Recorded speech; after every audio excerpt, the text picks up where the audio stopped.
Estamos en Enfoque de los sábados, sábado 12 de marzo. Nuestro invitado es un invitado muy especial, es el doctor Alejandro Toledo, expresidente de la República, candidato a la presidencia por Perú Posible, y conversará con nosotros en un panel en el que estarán también Diana Seminario, que está por llegar, editora política del Diario del Comercio, y Juan Carlos Valdivia, columnista del Diario Correo y analista político de gran calidad. Muchas gracias, doctor Alejandro Toledo, por estar con nosotros, y también don Juan Carlos Valdivia.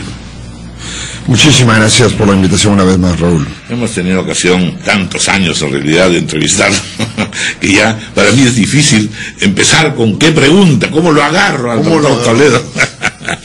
Pero lo interesante de este caso es el siguiente.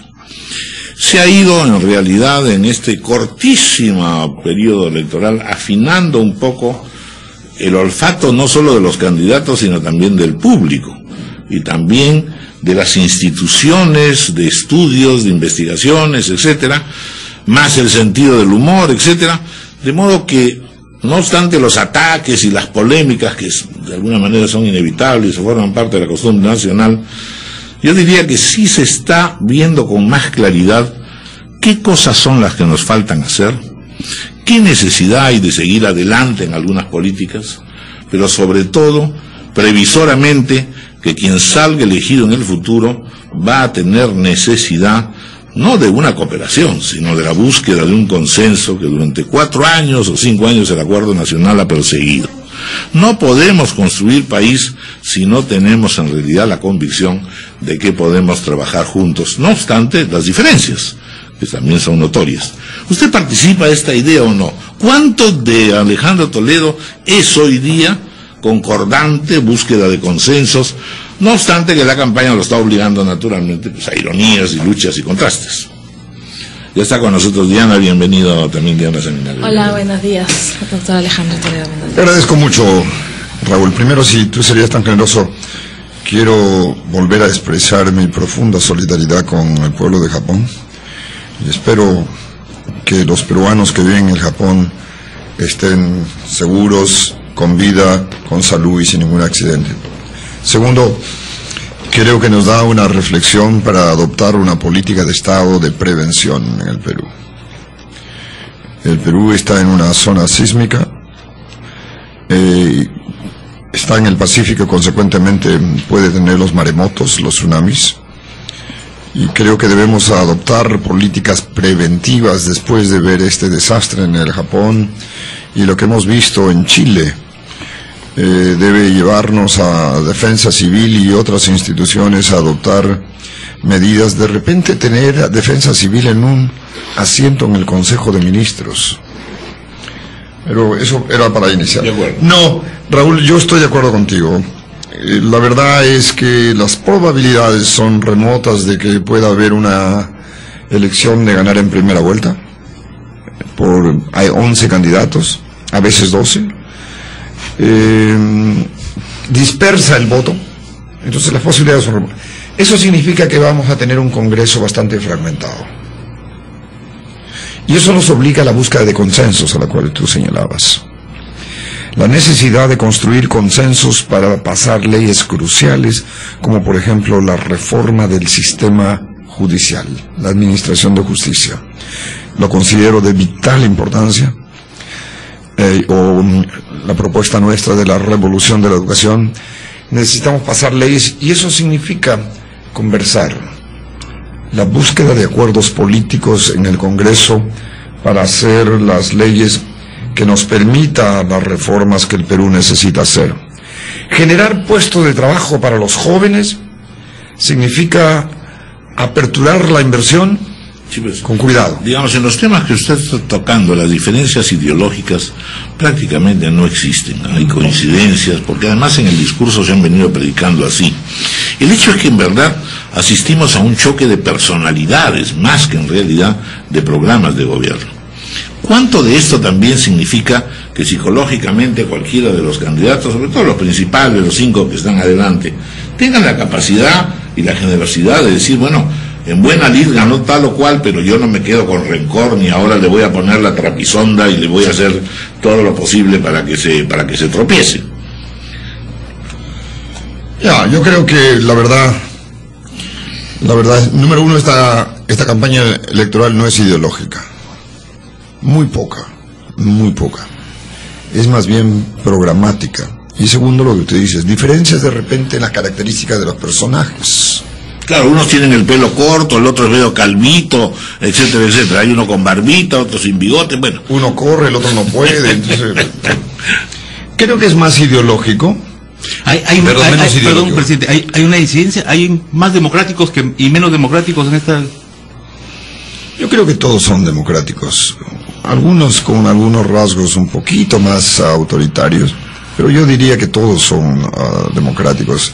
Los 11 candidatos que hemos participado en exposición en el comercio son democráticos.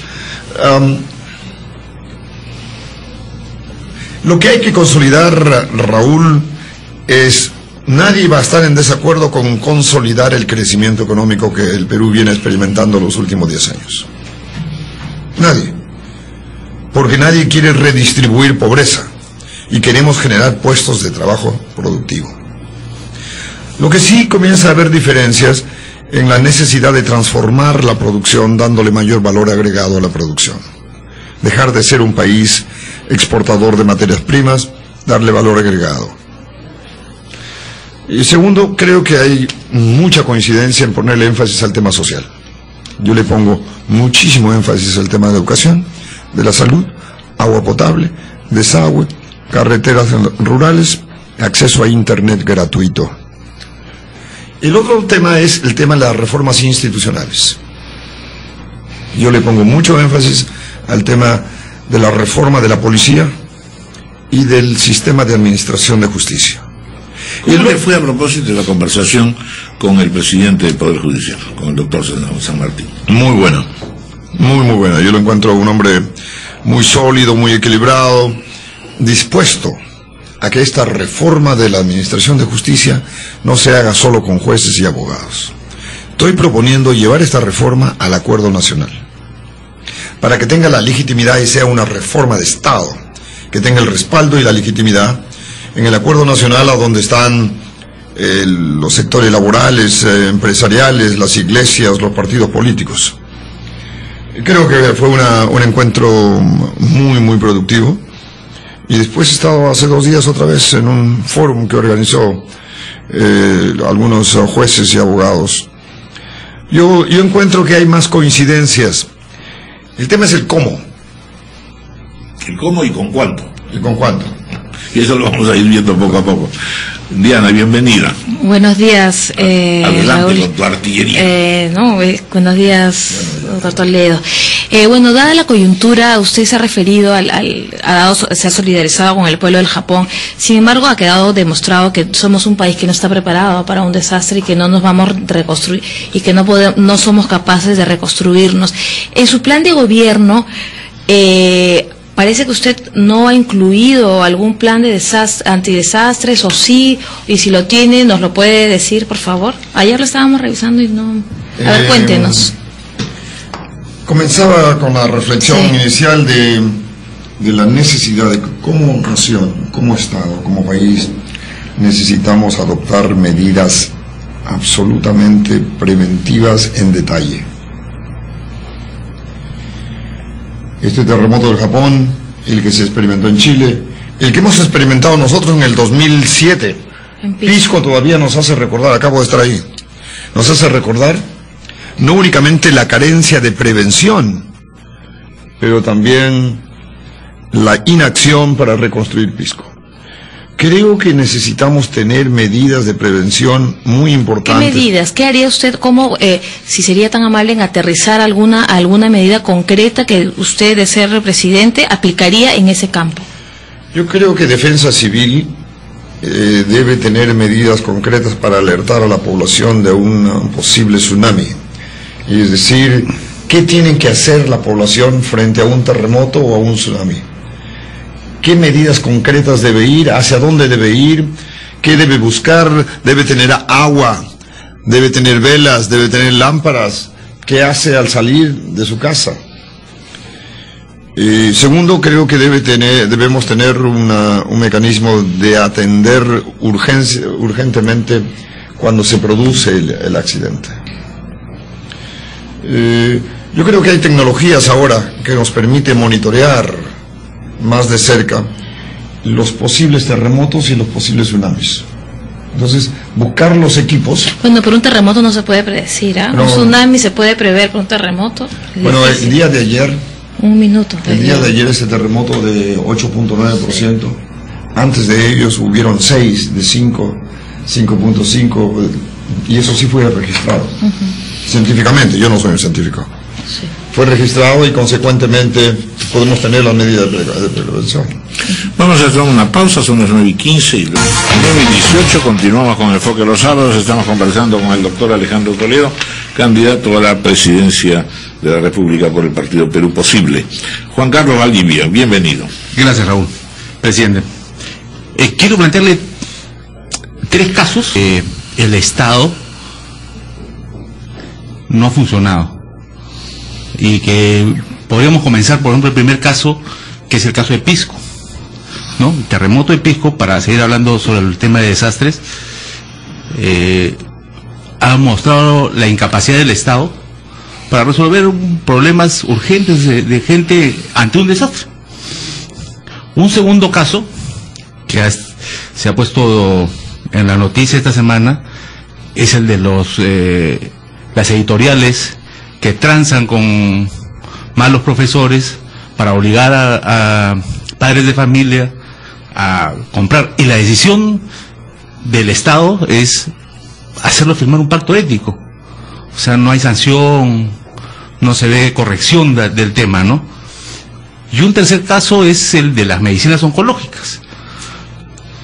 Al igual que con los libros, se les bajan los tributos, pero esa rebaja que se hace termina yendo al bolsillo de las empresas que además, como en el caso de los libros, van contra el mercado usando prácticas mercantilistas que tratan de cerrar el ingreso de medicinas más baratas, ¿no? Y todo esto ha sido denunciado por el ministro de Salud, pero al final tenemos la denuncia, pero no tenemos soluciones, ¿no? 2 cosas, yo diría. Los 3 ejemplos que ha mostrado registran 2 necesidades importantes. La capacidad del Estado para fortalecer su capacidad de gestión pública. El caso de Pisco es una evidencia muy contundente. Tenemos dinero, está relativamente cerca, tenemos la Panamericana, y Pisco es un desastre, lo acabo de ver. No es que no tenemos recursos, no es que sea algo extraordinario. Tenemos un tema de corrupción y débil capacidad de gestión del Estado. En gran parte porque, esta es una opinión personal, yo tengo muchas coincidencias con el presidente García, en esta discrepo. La de reducirle los sueldos a los funcionarios públicos en casi 50% hizo que la mayoría de ellos salgan del Estado y se vayan al sector privado, que estaba boyante. Y no lo hizo. Y entonces hay una débil capacidad de gestión pública.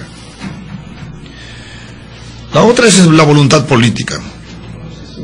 Esto de los editoriales que hacen amarres para vender libros más caros, perjudicando a aquellos alumnos que tienen menos recursos porque encarecen el precio de un libro. Eso significa una voluntad política de parte del Estado. Dice, ya, paren. Lo mismo que el precio de las medicinas oncológicas. Entonces, señor Valdivia, yo le respondo de 2 maneras. Una, necesitamos fortalecer la capacidad de gestión del Estado. Y segundo, el Estado tiene que tener una voluntad política y poner la mano firme.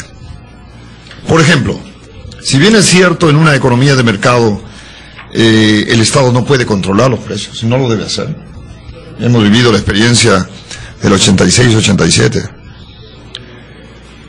Pero sí puede regular, puede evitar el acaparamiento, la especulación, los monopolios, para evitar que los precios suban.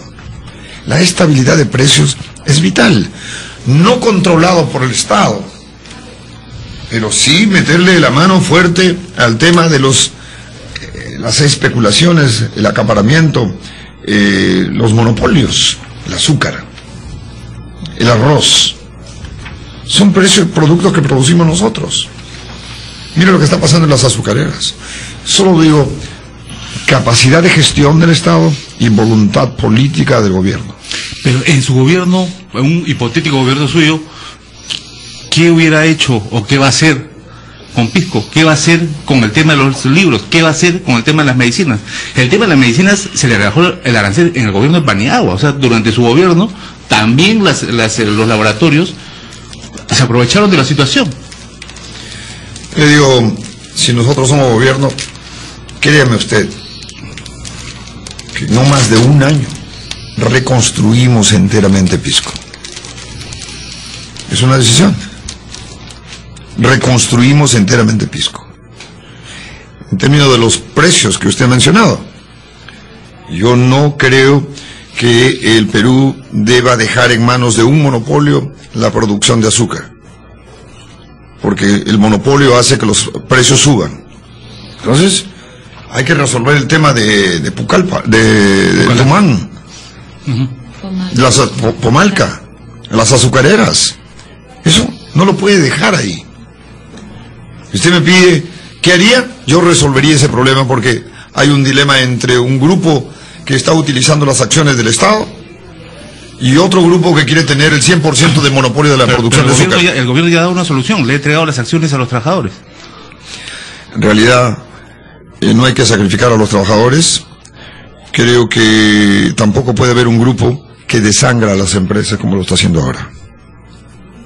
Tú me has preguntado qué haría, eso haría yo. Estamos pisando un poco más del terreno, porque justamente una de las cosas que estamos viendo con claridad, y es uno de los cargos que le hacen a usted principalmente, doctor Toledo, porque usted es el que tiene como experiencia de gobierno primero, y un verbo estupendo y hasta teatralidad, la capacidad de poder ofrecer una gama de cosas. Ofrece usted todo, el oro y el moro en realidad está llegando gracias a usted. Y las preocupaciones y las insistencias hasta de los pesimistas, es decir, bueno, ¿por qué no graduamos el asunto? ¿Qué cosas son las que se pueden hacer realmente y que sean medulares, que puedan cambiar la estructura de lo que hasta ahora padecemos? ¿Qué es lo que padecemos? Usted mismo lo ha mencionado. Padecemos corrupción, padecemos narcotráfico, padecemos inseguridad. Entonces yo puedo decir, le voy a reducir el precio del pan, voy a hacer esto, voy a hacer lo otro. No, aquí la verdad es que lo que la sociedad siente, independientemente de estos peligros inflacionarios y coyunturales, lo que la sociedad siente es que hemos empeorado en calidad de vida, en condición de institucionalidad y en seguridad familiar, etcétera, etcétera. Ese es un punto, ¿no es cierto? En educación usted ha acertado, porque lo que ha planteado es central y ya nadie puede discutirlo.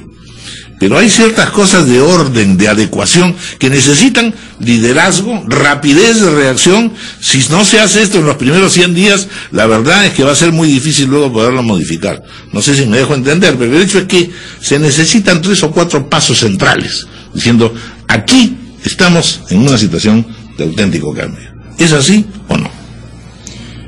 Creo que un auténtico cambio es, para mí, en el tema social, es el tema educacional, el tema de salud. Cambio en la calidad educativa. Y es medible. Hay una institución, un programa internacional de evaluación educativa, se puede medir. No hay sobreofertas que no sean financiadas, Raúl, entonces tu introducción me lleva a aterrizar cómo financio lo que estoy proponiendo, y no estamos sacando de la... Por ejemplo, nosotros estamos proponiendo la duplicación de los sueldos de los maestros en 5 años, otra vez. Estamos proponiendo un aumento gradual a la policía, y no eliminar su cédula viva. Estamos proponiendo la modernización de la policía para enfrentar el tema de inseguridad ciudadana. Y estamos proponiendo aumentos a los funcionarios públicos claves para darle capacidad de gestión al Estado. ¿Cómo lo financiamos? Bueno, una posible fuente de financiamiento es que el Perú recauda ahora 15% del Producto Bruto, cuando debía estar recaudando alrededor de 19.5. Si necesitamos incrementar la recaudación fiscal para poder financiar. ¿Cuánto tiempo toma este incremento de la recaudación fiscal? Estoy proponiendo que entre el 2011 y el 2016 debemos llevar de 15 a 19% la recaudación fiscal. De modo que en esos 5 años en que está aumentando usted la recaudación fiscal, no tiene cómo doblar el sueldo a los maestros, etcétera. No, sí lo tengo, porque el doblar los sueldos no se hace automáticamente de un solo golpe. Es progresivo durante los 5 años. 2. La SUNAT tiene hoy día cuentas por cobrar de alrededor de 14.000 millones de soles. ¿Cuánto, en su primer periodo, cuánto había de cuentas por cobrar? También habían como 10.000 millones. ¿Y cuánto se pudo cobrar? Es decir, porque esas... aumentó. Son cifras, pero en realidad tenemos pues una dimensión de incobrabilidad. No, pero aumentó la recaudación. Nosotros lo recibimos cuando estaba 11%, la recaudación fiscal como proporción del PBI lo llevamos a 15%. Entonces, ¿todavía es insuficiente? Sí. Estoy proponiendo llevarlo a 19% para tener recursos como financiar lo que estoy proponiendo. Y tercero, ¿por qué no hablar con las mineras? Este año, el próximo año, se vencen los contratos de estabilidad tributaria. La onza de oro hace un año estaba a $200 la onza. Hoy día está a $1.400 la onza. No sé si sea cierto, no, cierto es, pero el hecho es que no sé si sea la condición de estas promesas electorales las que ha hecho que en la calificación sobre las posibilidades mineras del Perú de 3 organismos hemos retrocedido varios puntos, como ya lo ha advertido la propia Sociedad Nacional de Minería. O sea que claro, si usted dice eso, puede decirlo con toda licitud y es lógico que sea así, pero las empresas dirán, bueno, ya se va a venir un hombre que quiere cambiar las cosas, yo me voy aquí, me voy para allá. O sea, el Perú no tiene exclusividad en ese tipo de intereses. No te asustes, Raúl. Además, yo nunca haría nada que le rompa la regla del juego, porque hay un tema de estabilidad jurídica. No, Toledo no le cambia la regla del juego en la mitad del partido. Pero se vencen los contratos de estabilidad jurídica. Y le conviene a las empresas participar en el financiamiento de la educación, de los funcionarios públicos, de los policías que le van a dar más seguridad.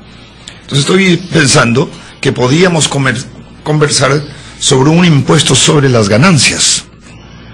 Pero eso significa sentarse a la mesa y conversar con ellos. Bastante.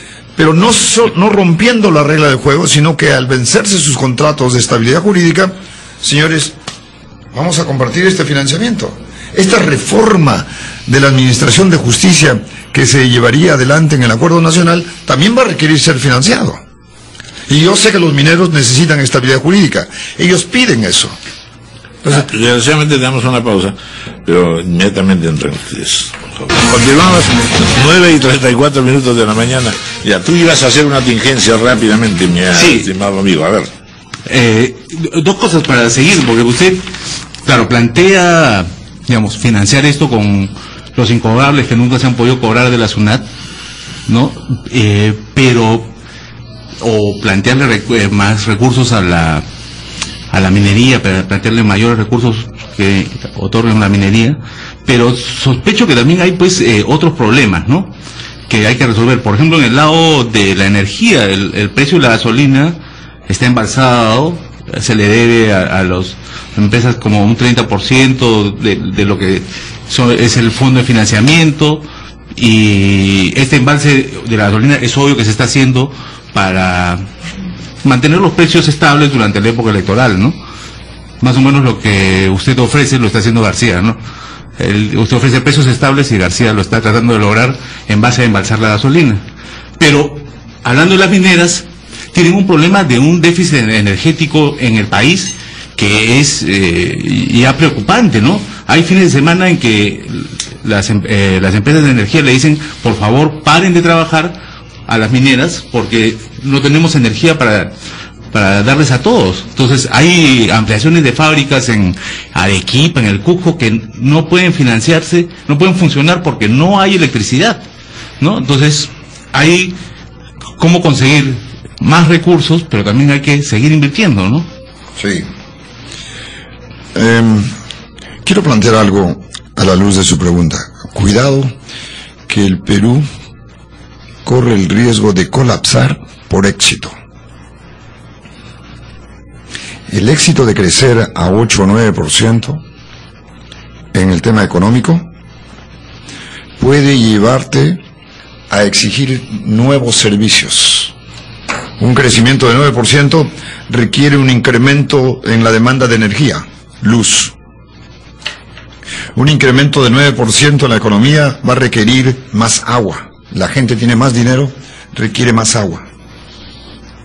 El crecimiento económico puede requerirte más infraestructura. El país está creciendo 9%, pero las carreteras en Lima no están creciendo a ese nivel, consecuentemente tienes unos nudos del tráfico extraordinario. Si no tomamos la medida de precaución mirando hacia el futuro, corremos el riesgo de que el Perú pueda colapsar por éxito. El punto viene a su comentario de la necesidad de tener más energía.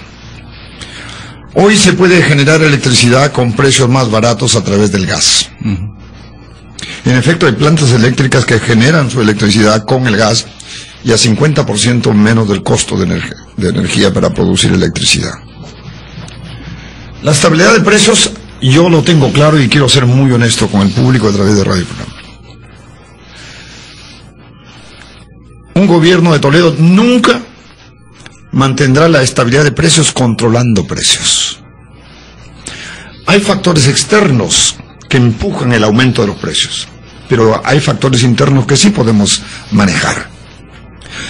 Si los precios de nuestros commodities en el mercado internacional suben el precio del petróleo, va a haber presión para que aumenten los precios aquí. Pero hay otros factores que sí controla el Estado. Les mencioné el acaparamiento, la especulación, los monopolios. Eso sí es rol del Estado. Y yo pretendo ejercer ese poder para mantener los precios estables de los cuales estoy prometiendo. ¿Cómo puede ejercer ese poder?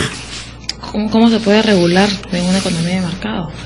Acabo de decir que los precios no lo puede controlar el Estado, pero sí puedo evitar que las azucareras especulen, que acaparen para aumentar los precios. Eso sí puedo hacer. O evitar que empresas tengan una posición monopólica en la producción del arroz o del azúcar. Eso sí lo puedo hacer. Ese es un problema, porque por ejemplo el azúcar es un commodity, como el petróleo, ¿no? Pues sube el precio internacional y sube afuera, sube acá, ¿no? O sea, y lo que está haciéndose ahora es, digamos, usted puede evitar que suba el azúcar internacionalmente, ¿no? Digo, porque, digamos, hay problemas en la India, en Brasil, en Colombia. Con el ataque es más bien a aumentar nuestra autonomía alimentaria, producir más cosas. Eso no estamos haciendo, ¿no? Lo voy a decir. Exactamente, lo que pasa... O sea, lo que hemos perdido en estos años, que es un crimen, porque en realidad teníamos dinero y todo, es que en la parte de producción rural hemos disminuido, y hemos disminuido grandemente, y vivimos ahora de exportaciones. Es decir, si éramos inseguros alimentariamente años atrás, hoy día lo somos más, cosa que es inexplicable. El Perú es productor de arroz, y tenemos muchísimo arroz en la selva, particularmente en San Martín. Esa autonomía que habla Raúl, de repente debemos fortalecer nuestras ventajas comparativas donde podemos producir más. Arroz, hay lluvia en la selva, ese cultivo es muy intensivo en agua. Entonces, aumentamos eso.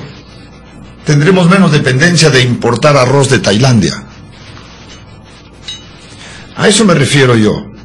No me refiero a lo control de los precios, que sí son... Oiga, ya hemos vivido esa experiencia. Sí, pues se supone que usted no solamente ha estudiado en Harvard, sino ha estado de presidente, así más o menos. Pero no estuve de presidente entre el 85 y el 90 cuando se dieron los controles de precios. De acuerdo. Bien. Bueno, yo quiero mover un poquito el tema económico, que es muy interesante, porque por ahí hay una variedad de temas, ¿no? Yo quiero recoger un poco las críticas a veces en las calles, y quiero entrar un poco a las contradicciones que usted ha tenido aparentemente en esta campaña.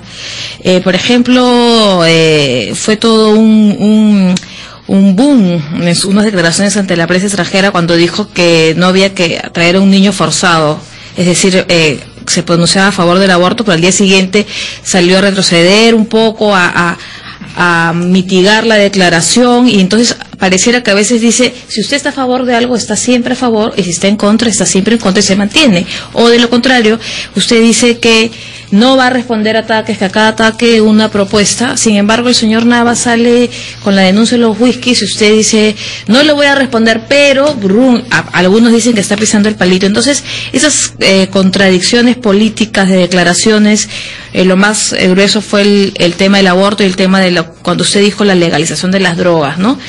¿Qué nos asegura que un gobierno suyo no tendrá contradicciones de este tipo? Me sorprende que caigas en la especulación. No, yo lo he escuchado, yo no especulo. Yo declaré, y me alegro mucho que traigas el tema, declaré en una conferencia con la prensa internacional, y quiero reafirmar lo que dije. Toledo no está en favor de una ley de aborto, y ahí no hay ambigüedad ni contradicción. Lo que hicieron algunos medios, dijeron Toledo está proponiendo una ley.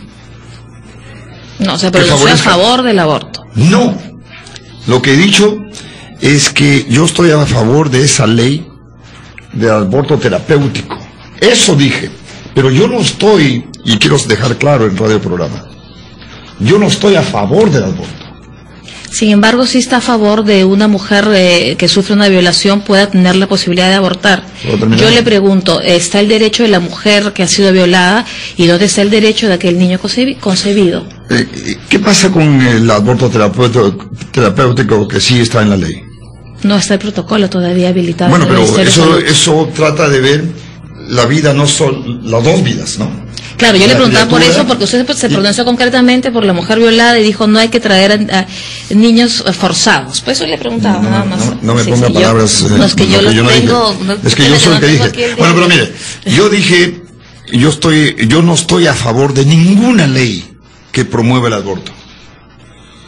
Y quiero que quede claro. Yo sé que va a venir aquí el cardenal Cipriani, pero quiero que quede claro que yo nunca he dicho, o Toledo nunca está a favor de una ley de aborto.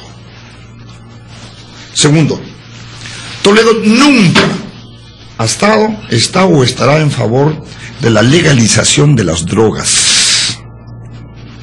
Es más, soy un hombre decidido a una guerra frontal contra el narcotráfico y el consumo de drogas. 3, Toledo nunca ha estado a favor del matrimonio gay. No, si está Rodríguez Cuadros el caso favor. No. A mí también esas 3 cosas. O sea, quiero ser claro. Toledo nunca ha estado a favor de una ley de aborto. El aborto terapéutico está. Sí, pero lo de la mujer violada. Vamos a tener que cortar el tema porque si no se nos va todo el tema en el problema. Solamente sería una última respuesta, señor presidente, al respecto. Decía, estas 3 cosas que son importantes en un medio del gran alcance es Toledo no está en favor de la ley de una ley de aborto, nunca lo promovería. No hay nada más importante que la vida. 2, Toledo no está en favor de la legalización de las drogas, no lo estará y es un luchador contra el narcotráfico. Y 3, no está a favor del matrimonio gay. Yo quiero, sin duda todo eso es coyuntural, ¿no es cierto? Y también no cuesta nada decir, doctor Toledo, efectivamente, quien mucho habla, poco aprieta en algunos casos y puede cometer un error. Los candidatos todos tienen un registro que si lo seguimos, hay contradicciones, se equivocan, cambian, en fin, adecúan un poco las cosas por el entusiasmo también con el público en el que están, ¿no es cierto? Y es bueno saber que uno se equivoca. No hay duda. Si hubiera... Y es bueno saber, y eso sí me consta a mí, que usted lo ha sabido hacer en su primera administración, usted sabe corregirse. Cuando hay necesidad de corregir, soy un ser humano. No. Contra lo que se pudiera pensar. Por si acaso, no están eligiendo en Alejandro Toledo a un papa tan malo. Un ser humano de carne y hueso, con sus imperfecciones, que comete errores, pero hay que reconocerlo. Lo que estoy diciendo es que de una nota de prensa, de la prensa internacional, distorsionaron. Se convierte en un problema. Exactamente. Hemos escuchado la grabación. Por eso. Tengo la grabación. Ya, yo también. Somos respetuosos de esa variante. Me dicen que tenemos que hacer una pausa y luego vamos Yo quiero insistir mucho ¿se acuerda que en la última entrevista que hice hace 2 o 3 días le recomendaba un librito de los anticandidatos, ¿no? Ahora, por ejemplo, el CIES ofrece, ¿sabe qué preguntas deben responder los candidatos? Y esto nos lo da a los periodistas. Claro, después de primero proponer 15 temas de atención.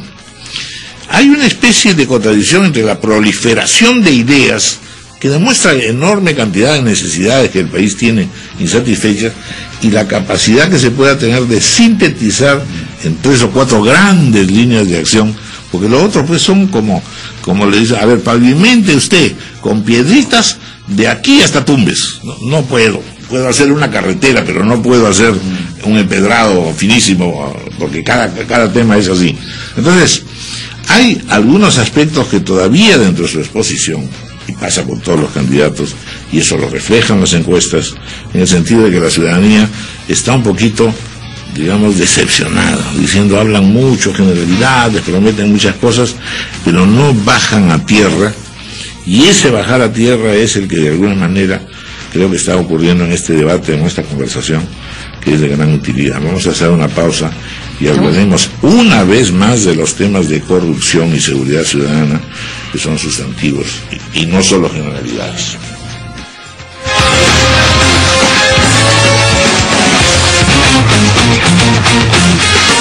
9:50, continuamos con el diálogo. Te toca un poco a ti porque estamos repartiendo, ¿no? Ese diálogo está realmente interesante. Algunas cosas pendientes de su primer gobierno, digamos, el tema de la descentralización. No sé si es un tema en el cual usted se siente satisfecho del proceso que se ha llevado adelante, si es un proceso que debió repensarse antes de lanzarse. ¿Cómo ven los resultados al día de hoy? Yo creo que es una reforma que ya no tiene retorno. Creo profundamente en la descentralización. Creo que siempre pudiera haberse hecho mejor. Creo que es un proceso que va a demorar y van a haber piedras en el camino y se van a cometer errores. Pero que había que hacerlo. Había que hacerlo. Había que apostar. Exactamente. Por eso digo que es un camino sin retorno. No podías no hacerlo. Pero usted trató de posponerlo. Traté de posponer un año para fortalecer la capacidad gerencial de los potenciales presidentes regionales y los alcaldes. Quería mayor capacidad de gestión, pero no podía dejar de hacerlo. Yo creo que es un proceso. España comenzó en 1960 y no ha concluido su proceso de descentralización. Creo fuertemente en empoderar a los gobiernos regionales, a los municipales, y hacer la democracia de abajo hacia arriba. Claro que hay problemas. Hay lugares donde hay cánones mineros, petroleros, entonces hay muchos recursos en las regiones y en las municipalidades, y no hay capacidad de gestión y hay corrupción. Eso desacredita, pero no puede revertir esa ley. Ese es un proceso irreversible. Yo lo hice, pagué un precio, no obtuve ningún presidente regional cuando promulgué. Bueno, en general todos los partidos políticos han tenido ese problema, como usted ve. Es decir, de las primeras elecciones a las recientes, en realidad lo que han predominado y hegemonizado son agrupaciones menores y regionales, ¿no? No son los grandes partidos los que han salido ganadores. Pero hay otro aspecto allí que también tiene que ver un poco con la reforma del Estado. Usted ha mencionado, por ejemplo, los bajos sueldos de los funcionarios y tal. ¿Cómo se puede articular las decisiones municipales, regionales y nacionales?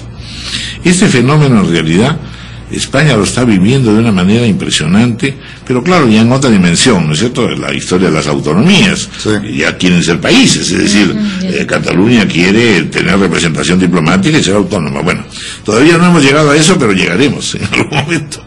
Pero sin embargo, la verdad es que, y le va a tocar también a usted si llega a la presidencia, a veces resulta incomprensible que un gobierno regional le eche la culpa al Estado de lo que pasa. Está pensando en el gobierno central cuando su responsabilidad es la de él, y además él forma parte del Estado. Y las municipalidades también ya son autónomas, incluso en lo judicial. Dicen, el Poder Judicial no resuelve, yo hago justicia por mi propia mano municipal.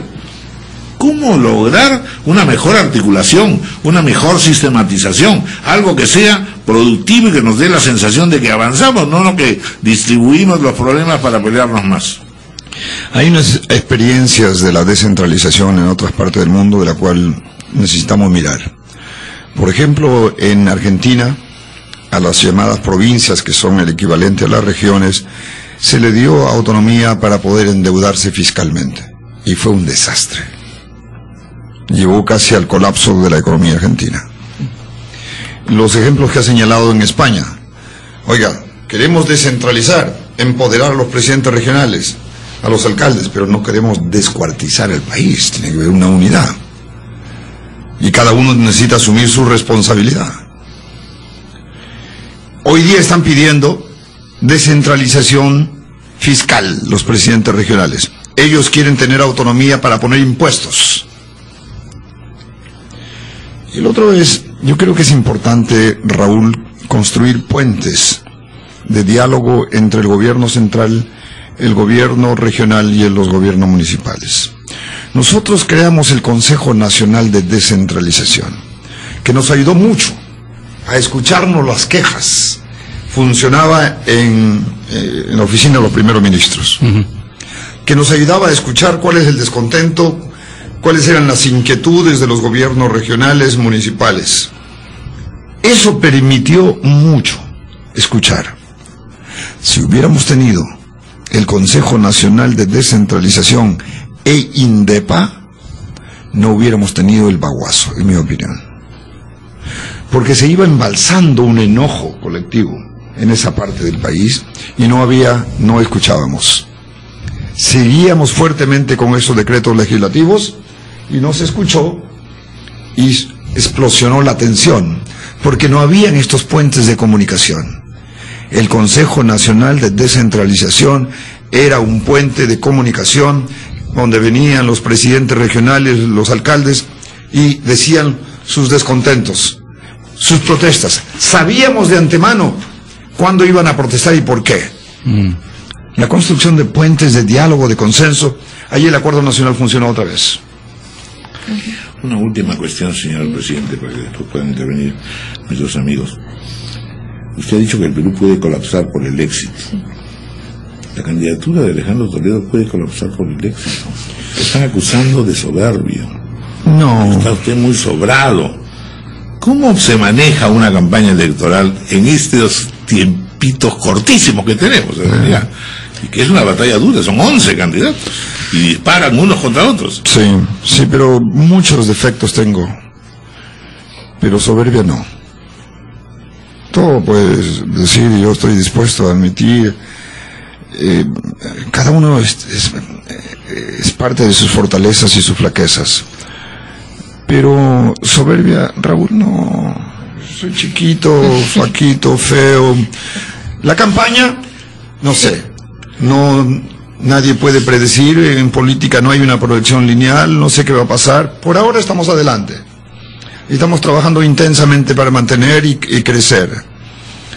¿Qué va a pasar? Falta menos de un mes. Bueno, respecto a mantenerse y crecer, ya que Raúl ha tocado el tema del éxito, la humildad y la soberbia, yo le quería decir que en la última encuesta de CPI, comparando siempre encuesta con encuesta, usted había bajado 2 puntos y luego dijo que se quería concentrar en Lima, admitiendo una baja, ¿no? Entonces, usted ya dijo que es improbable ganar en primera vuelta, pero ¿cuál es su pesadilla en la segunda vuelta? ¿Luis Castañeda, Keiko Fujimori, Ollantumala?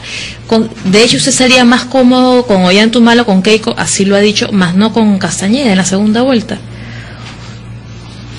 Así lo han dicho sus colaboradores, ¿ah? Sería soberbio escoger tu contendor. Pero porque seamos nosotros realistas. no. Vamos a ver, no, yo no sé, está cambiando los números. Y predecir ahora quién será el que quedará en primer lugar, en segundo lugar o tercer lugar de aquí el 10 de abril, Yo no tengo esa capacidad de predicción. No, pero sus estrategas sí pueden decir, busquemos presionar más a este, subir, a coquedarle con este otro. Claro. Tiene usted estrategia. Sí, claro. Pero la estrategia es ganar. Asegurarse primero el segundo lugar. ¿Asegurarse el segundo lugar? El primer lugar. Y segundo, obviamente uno podría soñar con la expectativa de ganar en primera vuelta, pero lo veo muy remoto por la dispersión de voto que hablábamos. ¿Quién va a ser? Ahorita, mañana ustedes van a tener números de varias encuestas y comienza a cambiar la posición de manera sustantiva. Entonces preguntarme a mí quién quiero yo que sea mi contendor en la segunda vuelta en estos cambios sería demasiado. No, pero con quién sería más cómodo, pues, ¿no? Sí, eso es. Son los estrategas, ¿no? En realidad la pregunta de siempre es, el peor enemigo de todo político es el mismo político. También es cierto, el peor enemigo de cada periodista es un periodista. Juan Carlos Valdivia. Presidente, en el caso de llegar al gobierno, en su pasada elección usted anunció un equipo económico importante, interesante, estaba Kuczynski ahí. Ahora le pregunté a Kuczynski cuando estuvo acá quiénes serían sus ministros. Entonces él dio un nombre del ministro de Economía, del ministro de Educación, dijo que Javier Sota podría ser su ministro de Educación, del encargado de programas sociales. Entonces quiero repetirle la misma pregunta. ¿En quiénes piensa usted para ministro de Economía, para encargado de los programas sociales y como ministro de Educación? Y quizás un cargo adicional. ¿Quién sería el presidente del Banco Central de Reserva? Bueno, primero, yo tengo una gran gratitud por mis ministros y mis colaboradores, y tengo gratitud por Pedro Pablo, pero no fue el único ministro, ni de Economía, ni de mi gabinete. Entonces tampoco pensemos que lo que hizo Toledo bien o lo que hizo mal se debe a Pedro Pablo. Sería subestimar la colaboración de mis demás ministros. Segundo, déjeme primero cazar a león antes de repartirme la piel. ¿Cómo voy a pensar ahora en el gabinete si todavía estoy tratando de ganar la elección? Tercero, lo que sí le puedo asegurar es que el presidente del Banco Central tendrá absoluta autonomía como lo tuvo en mi gobierno anterior. Yo nunca me metí con el Banco Central de Reserva, con la SUNAT, con el Ministerio Público, el Poder Judicial. Lo dejé. Creo que es indispensable en una política económica tener un Banco Central independiente. Y buscaremos una persona de solvencia profesional e independiente para ¿Y los programas sociales? Sí, ya está. Nos hemos robado 2 minutos de diálogos de fe y eso es peligroso. Muchísimas gracias. Muchas gracias a ustedes tres. Y gracias por la franqueza con que hemos podido conversar. Gracias. Muchas gracias.